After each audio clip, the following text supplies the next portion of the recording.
24 attack किए गए और 9 ठिकानों पे लगभग ये हमले हुए हैं। इसमें ज्यादातर जो इलाके पीओके के हैं और यहाँ पर बड़े बड़े इलाके जिसमें आप देख सकते हैं कि जो बहावलपुर है वहां पर जैशे मोहम्मद का हेडक्वार्टर था, उसको खत्म किया गया है। हिजबुल मुजाहिदीन का हेडक्वार्टर था, वहां पर ट्रेनिंग सेंटर था, उसको खत्म किया गया। ये भी कहा जा रहा है कि इस हमले में मसूद अजहर के भी मारे जाने। पीएम मोदी ने और तमाम भारतीय सरकार ने जितने भी उसमें जो मंत्री हैं, जो विपक्षी दल हैं, वो भी लगातार सरकार के साथ में कोऑर्डिनेट करते रहे। और ये जब हमला हुआ है उसके बाद आप देख रहे हैं, चाहे वो ओवैसी हो, चाहे राहुल गांधी हो या और तमाम लोग हों, इस हमले को जायज ठहराते हुए नजर आ रहे हैं। जब अमेरिका के ऊपर वर्ल्ड ट्रेड सेंटर पर हमला हुआ उस वक्त अमेरिका ने पाकिस्तान के अंदर घुसकर जिस तरह से उसामा बिन लादेन को जान से मारा या तमाम आतंकियों का सफाया किया, उस समय सब कुछ ठीक था। लेकिन आज जब भारत के ऊपर हमला होता है, भारत के 25-26 मासूम निर्दोष लोगों की जान ले ली जाती है और भारत आज उसका पलटवार कर रहा है, तो आज ट्रंप 22 अप्रैल ये वो तारीख है जब जम्मू कश्मीर के पहलगाम में आतंकी हमला हुआ और कई महिलाओं के सिर से सिंदूर मिट गया। कई महिलाओं के साथ छूटने वाले वो हमसफर अब इस दुनिया में नहीं है, लेकिन भारत ने जवाबी कार्यवाही के साथ पाकिस्तान से बदला ले लिया। उन मासूमों की निर्मम हत्या का बदला ले लिया जहां पाकिस्तान बार बार भारत को चुनौतियां दे रहा था। भारत ने भी मुंहतोड़ जवाब दिया और ऑपरेशन सिंदूर के तहत पाकिस्तान और पाकिस्तान अधिकृत जम्मू कश्मीर पर हमला किया गया और हमले में कई आतंकी ठिकानों को ढेर कर दिया गया। लगभग 9 ठिकानों को ढेर कर दिया गया और जवाब आया कि भारत ने बदला ले लिया। ऑपरेशन सिंदूर के तहत इंसाफ दिला दिया, बदला लिया गया और भारत का एयर स्ट्राइक पूरा हुआ। अब ऐसे में हर तरफ से बधाइयां दी जा रही हैं। कहा जा रहा है कि जो कहा था वो करके दिखाया। भारत झुकता नहीं है बल्कि मुंह तोड़ जवाब देता है। हमारे देश के प्रधानमंत्री नरेंद्र मोदी ने एक ऐसी योजना बनाई जिसके आधार पर जवाब दिया भी गया। 9 ठिकानों की बात करें तो बहावलपुर, मुरीद के सियालकोट, बरनाला, कोटली, मुजफ्फराबाद, इन तमाम जगहों पर आतंकी ठिकानों पर हमला करवाया गया, एयर स्ट्राइक करवाई गई जिसका नाम ऑपरेशन सिंदूर दिया गया। और अब हर कोई ये कह रहा है कि भारत सरकार ने बदला ले लिया। इसके बाद और क्या रणनीति हो सकती है, इन तमाम मुद्दों को लेकर तमाम सवाल खड़े हो जाते हैं। तमाम सवालों के जवाब लेंगे। मेरे साथ मेरे वरिष्ठ सहयोगी अमन सर जुड़ चुके हैं। सर, ऑपरेशन सिंदूर इसको किस तरीके से देखते हैं और भारत ने जो कहा था वो कर दिखाया। आखिरकार आप पूरी समरी बताइए कि क्या हुआ, कब हुआ, कैसे, क्या कुछ देखा जा रहा है। देखिए, बिल्कुल नाज़मीन, इसको लेकर लगातार खबरें ये थी कि भारत आखिर बदला लेगा भी या नहीं लेगा, क्योंकि 22 तारीख का ये मामला है। 14-15 दिन बीत चुके थे। ऐसे में हर कोई ये मानकर चल रहा था कि भारत एक बार फिर जो खून का घूंट है वो पीकर रह गया है अपने पड़ोसी मुल्क, यानी कि जो लगातार नापाक हरकतें हमारे देश में कर रहा था। 22 तारीख को आपने देखा किस तरह से बेदर्दी तरीके से वहां पर आतंकी घुसते हैं और यहाँ पर 25-26 लोगों की जान ले लेते हैं, जो ये बताने के लिए काफी हो जाता है कि क्या भारत में इसी तरह से आतंकी हमले होते रहेंगे, क्या भारत की आत्मा को इसी तरह से ठेस पहुंचाई जाती रहेगी। इस बात को लेकर जब खबर पीएम मोदी को पता चलती है, उस समय सऊदी अरब के दौरे पे होते हैं, तुरंत लौटते हैं। राहुल गांधी भी अमेरिका दौरे पे होते हैं, तुरंत लौटते हैं। उसके बाद तमाम रणनीतियां बनाई जा रही थी, बैठक चल रही थी। परसों भी एक बैठक हुई जब शाम को राहुल गांधी पीएमओ पहुंचते हैं, वहां पर पीएम मोदी और तमाम अधिकारी मौजूद होते हैं। उस वक्त कहा गया कि भाई ये जो मीटिंग है किसी और मकसद के तहत रखी गई है, लेकिन मुझे ऐसा लगता है कि उसी मीटिंग में तमाम रणनीति बनाई गई, तमाम बातों पर विचार विमर्श किया गया, क्योंकि ये देश का मुद्दा है, किसी पार्टी का मुद्दा नहीं है। आपने देखा होगा कि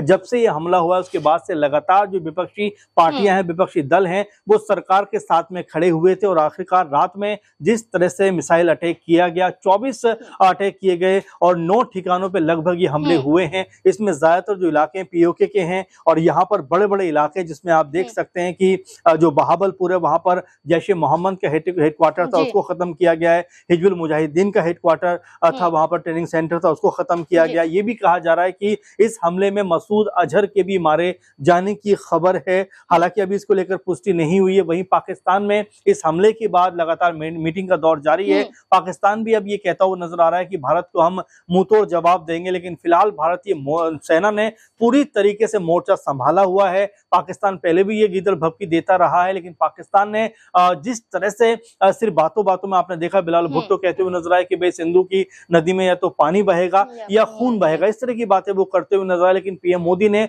और तमाम भारतीय सरकार ने, जितने भी उसमें जो मंत्री हैं, जो विपक्षी दल हैं, वो भी लगातार सरकार के साथ में कोऑर्डिनेट करते रहे। और ये जब हमला हुआ है उसके बाद आप देख रहे हैं, चाहे वो ओवैसी हो, चाहे राहुल गांधी हो या और तमाम लोग हों, इस हमले को जायज ठहराते हुए नजर आ रहे हैं और ये तक कहते हुए नजर आ रहे हैं कि भारतीय सेना ने एक गर्व का काम किया है, भारत को सुरक्षा के लिहाज से देखा जाए तो मजबूत करने का काम किया है। तीनों सेनाओं के जरिए जवाबी कार्यवाही की गई और जो ऑपरेशन सिंदूर नाम दिया गया है, इससे हर कोई भावुक भी हुआ है जो उस हमले में शामिल था, जो पहलगाम में हुआ।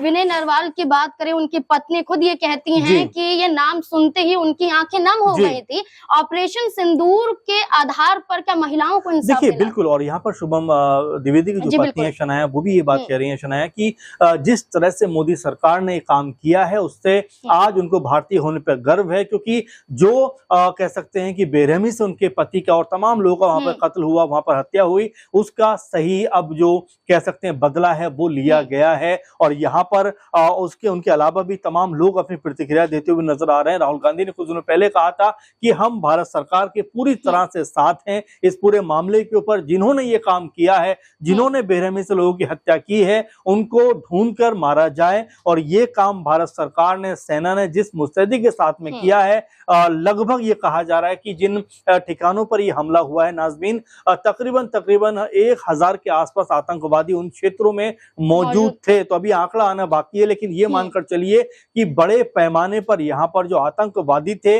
उनका सफाया होता हुआ दिखाई पड़ रहा है। क्या भारत ने इस मिसाइल अटैक के बाद एक तरीके से पाकिस्तान पोषित जो आतंकवाद है उसकी कमर तोड़ने का काम किया है? इसको लेकर तमाम तरह की चर्चाएं पूरे देश में। सुबह में जब आ रहा था तो वहां पर कुछ लोगों से मुलाकात हुई, बातचीत हुई और सब लोग एक सुर में यही बात कहते हुए नजर आए कि भारत ने भले ही देर से काम किया है लेकिन दुरुस्त आने वाला काम किया है। पाकिस्तान को उसकी भाषा में जवाब दिया है, क्योंकि बातचीत का दौर हम देख रहे हैं कि लगातार सामने आता रहा है। लगातार भारत ने मौके दिए पाकिस्तान को कि भाई आइए बैठिए, आतंकवाद से कुछ नहीं होगा। लेकिन समय समय पर जिस तरह से आतंक का फन पाकिस्तान की तरफ से उठाया जाता रहा है, उस फन को कुचलने का काम अब भारत सरकार ने किया है। और तमाम पॉलिटिकल पार्टियां, तमाम लोग इस समय भारतीय सेना के जज्बे जुनून की तारीफ कर रहे हैं, हौसला बढ़ा रहे हैं, सलाम कर रहे हैं, क्योंकि ये एक ऐसा मौका होता है जहां पर हर देशवासी चाहता है कि अगर उसकी देश की आत्मा पर चोट पहुंचाने का काम किया गया है तो उसका भरपूर बदला लिया जाना चाहिए। पूरी तरह से ताबड़तोड़ हमले किए जाने चाहिए और पूरे भारत का सपोर्ट इस पूरे मामले पर था। फिलहाल अभी रात में जो वाकया हुआ उसके बाद पाकिस्तान कहीं ना कहीं अलर्ट पोजीशन में है, तमाम तरह की गीदड़ भभकी अभी भी दे रहा है। लेकिन जिस तरह से आतंकवाद उनके यहाँ पर पोषित है, आतंकवाद वहां पे नजर आता है, उसके बारे में बात नहीं करना चाहता। ओवैसी ने यही बात को कहा है, जो एआईएम के मजबूत नेता हैं, कि भाई पाकिस्तान के ऊपर जो भारतीय सेना ने हमला किया है वो जायज हमला है, क्योंकि आतंक की जड़ें जो है पाकिस्तान में बहुत मजबूत हैं और इसीलिए इस हमले की जरूरत थी। आखिर में वो जय हिंद लिखते हुए नजर आते हैं। बिल्कुल जय हिंद की बात की जा रही है। राहुल गांधी हो, असदुद्दीन ओवैसी हो, अखिलेश यादव हो, पूरा विपक्ष अब भारत सरकार की और सेना की तारीफ कर रहा है और गर्व की बात करता हुआ दिखाई दे रहा है। लेकिन पाकिस्तान की तरफ से भी गोलीबारी की जा रही है। 2019 में पुलवामा हमले के बाद देखा जाए तो एयर स्ट्राइक करवाई गई, बदला लिया गया। इसके बाद अब पहलगाम हमले के बाद एयर स्ट्राइक करवाई गई। लेकिन भारत सरकार की तरफ से यह भी कहा जा रहा है कि हम रिश्ते बिगाड़ने की बात नहीं कर रहे हैं। रक्षा मंत्री राजनाथ सिंह की बात करें, वो कहते हैं रिश्ते नहीं बिगाड़ रहे, आतंक को खत्म कर रहे हैं। भारत की तरफ से कहा गया है कि हमने जो जहाँ पे लोग रहते हैं, जनता रहती है, आवाम रहती है, वहां पर हमने हमला नहीं किया, बल्कि हमने हमला वहां पर किया है जहां आतंक का गढ़ बना हुआ है। इसीलिए हमने निशाना साध कर कहीं ना कहीं उन जगहों की निशानदेही करने के बाद इस तरह के कदम को उठाया है। अब पाकिस्तान अगर इसको भी बर्दाश्त नहीं कर पाएगा तो पाकिस्तान को इसका अंजाम बुरी तरह से भुगतने को तैयार रहना चाहिए, क्योंकि भारतीय सेना जो है पूरी मुस्तैदी के साथ में तैयार है। इससे पहले भी 2 से 3 बार पाकिस्तान को बुरी तरह से भारत ने हराया है। लेकिन ये भी आपने देखा है कि नाज़मीन की पीएम मोदी लगातार अंतर्राष्ट्रीय स्तर पर ये बात कहते रहे कि भाई ये समय जो है वो युद्ध का नहीं है, बुद्ध का है। लेकिन अब जब कोई लगातार हमारे ऊपर हमले करेगा, लगातार निर्दोष लोगों का खून बहाएगा, तो वाकई ये समय फिर बुद्ध का नहीं युद्ध का ही होगा। और ये कहीं ना कहीं परिचय या ये एहसास पीएम मोदी सरकार ने कराया है कि अगर पाकिस्तान अपने मंसूबों से जो नापाक हैं कायराना हमले करता रहेगा तो उसको फिर मुंहतोड़ जवाब देने से हम पीछे नहीं हटेंगे। इसी तर्ज पर रात के 2-2:30 बजे के आसपास ये जो हमला किया गया है इसने पाकिस्तान को थर्रा दिया है। कभी पूरे पाकिस्तान में देखने को मिल रही है। बयानबाजी का दौर जारी है, लेकिन उसके बावजूद जो भारत सरकार ने कदम उठाया है समूचा देश उसके साथ में खड़ा हुआ है और यह भी बताने का प्रयास किया है कि चाहे हिंदू हो, मुस्लिम हो, सिख हो, चाहे ईसाई हो, देश हित की जहां बात आती है तो हर देशवासी देश के साथ में खड़ा हुआ है, सेना के साथ में खड़ा हुआ है। और तमाम प्रतिक्रियाएं जो सोशल मीडिया पे आ रही हैं वो ये बता रही हैं कि भारत की तरफ से हर इंसान जो है, हर जो नागरिक जो है, हर जो बाशिंदा है पूरी तरीके से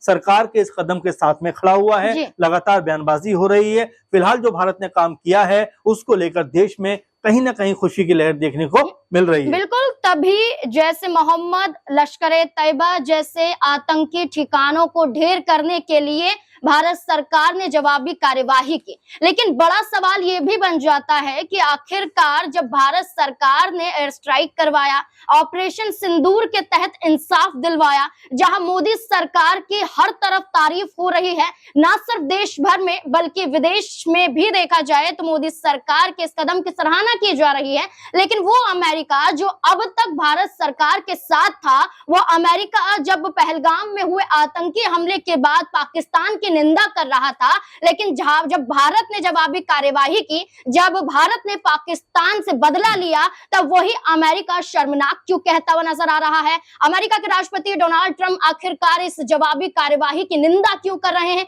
बड़ा सवाल ये भी बन जाता है। आखिरकार सर कैसे देखते हैं कि जो ट्रंप अब तक ये कहते हैं कि हम प्रधानमंत्री नरेंद्र मोदी के दोस्त हैं, जो ये कहते हैं कि भारत सरकार के साथ नाइंसाफी हुई है, बदला लेना चाहिए, जहां पाकिस्तान पर ही हावी अमेरिका होता हुआ दिखाई दिया था, लेकिन अब इस तरह की जवाबी कार्यवाही को लेकर अमेरिका ऐसे जवाब क्यों दे रहा है? देखिए, बिल्कुल ट्रंप ने जिस तरह की बात कही है दरअसल वो भारत के हित के हिसाब से नहीं कही है। जिस तरह का बयान उनकी तरफ निकल के सामने आया वो वाकई में आपत्तिजनक है। जिस तरह शर्मनाक शब्द का इस्तेमाल कर रहे हैं वो गैर जरूरी बयान है। आप जरा ट्रंप के बयान पर इससे पहले नजर डालिए। कहते हुए नजर आए थे कि भाई भारत और पाकिस्तान के बीच में जम्मू कश्मीर का जो मसला है, कश्मीर को लेकर जो लगातार लड़ाई है वो बहुत साल पुरानी है, 1000 साल पुरानी है। अब जरा उनको कोई ये बताए कि ये मसला तो आजादी के बाद शुरू हुआ है, तो आखिर इस तरह की बेवकूफी वाली बयानबाजी वो क्यों कर रहे हैं, बड़ा सवाल ये बन जाता है। और दूसरा सवाल ये बनता है कि देखिए, जब अमेरिका के ऊपर वर्ल्ड ट्रेड सेंटर पर हमला हुआ उस वक्त अमेरिका ने पाकिस्तान के अंदर घुसकर जिस तरह से उसामा बिन लादेन को जान से मारा या तमाम आतंकियों को सफाया किया, उस समय सब कुछ ठीक था। लेकिन आज जब भारत के ऊपर हमला होता है, भारत के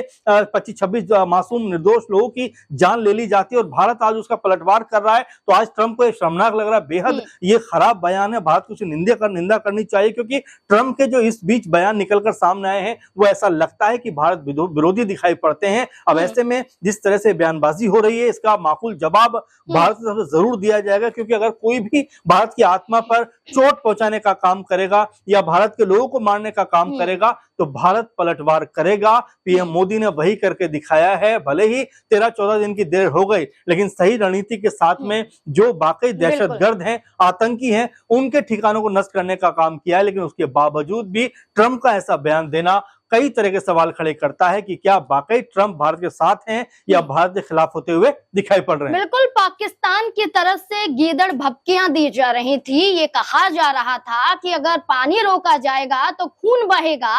वो पाकिस्तान जो अपने मिसाइलों के जरिए ये कह रहा था कि भारत टिक भी नहीं पाएगा, जहां पाकिस्तानी आर्मी चीफ की बात करें वो गायब हो जाते हैं, पाकिस्तान के प्रधानमंत्री शहबाज शरीफ की बात करें तो वो मुंह छुपाते हुए दिखाई देते हैं। वहीं पाकिस्तान जहां शोर मचा रहा था, भारत सरकार ने बिना शोर किए हुए बड़ा जवाब दे दिया और सिंदूर का बदला भी ले लिया। अब 9 ठिकानों पर कार्यवाही की गई, 9 ठिकानों पर एयर स्ट्राइक करवाया गया। एयर स्ट्राइक के बाद ऑपरेशन सिंदूर के जरिए महिलाओं को इंसाफ दिलाने की बात कही गई। अब सेनाओं द्वारा प्रेस कॉन्फ्रेंस एक बड़ी जानकारी साझा की जाएगी। देखना होगा इस तमाम मुद्दों को लेकर अब तक क्या कुछ हुआ और क्या कुछ आगे होने वाला है, क्योंकि प्रधानमंत्री नरेंद्र मोदी से राहुल गांधी की मुलाकात, मॉक ड्रिल, तमाम ऐसी चीजें करवाई गई भारत में। इसके बाद जब भारत सरकार द्वारा एयर स्ट्राइक करवाया गया तो पाकिस्तान डरा सहमा हुआ नजर आ रहा है। इस पूरे मुद्दे को लेकर आप क्या सोचते हैं, अपनी राय कमेंट सेक्शन में जरूर दें। इन तमाम खबरों को लेकर और क्या कुछ कहना चाहते हैं वो भी अपनी राय रखें।